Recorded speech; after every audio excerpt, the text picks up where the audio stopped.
Korea जिले के Baikunthpur one मंडल में टेमरी ग्राम और उसके आसपास के ग्राम के लोगों के दिल में एक सप्ताह से बाघ का डर बना हुआ है।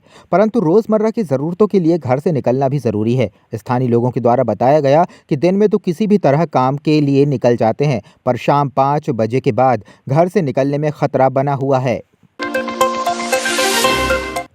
साय कैबिनेट की बैठक आज। कैबिनेट की बैठक को लेकर डिप्टी सीएम अरुण साव का बयान। कहा, आज की बैठक में अनेक मुद्दों पर चर्चा होगी। सरकार की नई योजना है, इस पर चर्चा होगी। आने वाले समय पर योजना को लेकर फैसला लिया जाएगा। विष्णुदेव साय जी की सरकार की कैबिनेट की ये 16वीं बैठक है। आज की बैठक में अनेक महत्वपूर्ण विषयों पर चर्चा होनी है और निश्चित रूप से आने वाले समय की जो सरकार की योजनाएं और काम है उसको लेकर चर्चा होगी। दंतेवाड़ा में मोतियाबिंद ऑपरेशन में गड़बड़ी को लेकर कांग्रेस पार्टी ने कहा, चिकित्सकों का दोष नहीं, सरकार का फेलियर। इसको लेकर उप मुख्यमंत्री अरुण साव ने किया पलटवार, जिन्होंने कहा कि उसकी जांच होगी। जांच में जो दोषी पाया जाएगा उस पर कार्रवाई होगी। देखिए, उसकी जांच होगी, जांच पर जो भी दोषी पाया जाएगा उस पर कार्रवाई होगी। भाजपा सदस्यता अभियान की अवधि 15 नवंबर तक बढ़ाई गई। इस मामले पर डिप्टी सीएम अरुण साव ने कहा, सदस्यता अभियान तेज गति से चल रहा है। प्राथमिक के साथ सक्रिय सदस्यता अभियान भी चल रहा है। निर्धारित समय में लक्ष्य की प्राप्ति होगी। देखिए, भारतीय जनता पार्टी की सदस्यता तेज गति से चल रही है। प्राथमिक सदस्यता के साथ साथ सक्रिय सदस्यता का भी अभियान चल रहा है। पार्टी के संगठनात्मक चुनाव के कार्यक्रम भी प्रारंभ हो गए हैं और निश्चित रूप से निर्धारित समय में जो लक्ष्य है वो प्राप्त हो जाएगा। सुनील सोनी के वायरल वीडियो को लेकर उप मुख्यमंत्री ने कहा कि मुद्दे से भटकाने का काम कांग्रेस पार्टी लगातार करती है। देश में भ्रम फैलाने का काम कर रहे हैं। राज्य की कानून व्यवस्था को खराब करने की नीयत से कांग्रेस पार्टी काम कर रही है। विष्णुदेव साय की सरकार है, उनके मंसूबे कामयाब नहीं होंगे। कांग्रेस पार्टी आज मुद्दा विहीन है। न उनके पास नेता है, न नीयत है, न काम है जिसको बताकर वो जनता के पास वोट मांगेंगे। इसी प्रकार के वो हथकंडे करेंगे, कभी चरित्र हत्या करेंगे, कभी और दुष्प्रचार करेंगे। ये कांग्रेस की हताशा और निराशा को बताता है और आने वाले समय में लगातार हमने देखा ये कांग्रेस के चरित्र का हिस्सा रहा है। जब वो हारने लगते हैं तो अब दुनिया भर के प्रोपोगेंडा करेंगे और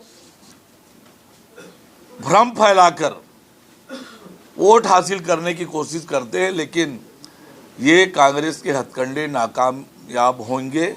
कांग्रेस के मंसूबे पर उन्हें सफलता नहीं मिलने वाली है। आज निश्चित रूप से पार्टी इस पर विचार करेगी, लेकिन ये स्पष्ट हो गया है कि कांग्रेस हताशा में है, निराशा में है, डरी हुई है, घबराई हुई है, हारने वाली है और इसलिए इस प्रकार की हरकतें कांग्रेस पार्टी कर रही है। चलिए, सूरजपुर दोहरे हत्याकांड मामले में आरोपी के घर बुलडोजर चलाया गया। इसको लेकर डिप्टी सीएम अरुण साव ने कहा कि सरकार ने लगातार अवैध निर्माण और नियम विरुद्ध निर्माण पर कार्रवाई की है। ये लगातार चलता रहेगा। देखिए, सरकार ने लगातार अवैध निर्माण और नियम विरुद्ध निर्माण पर लगातार कार्यवाहियां की है और ये लगातार चलेगा।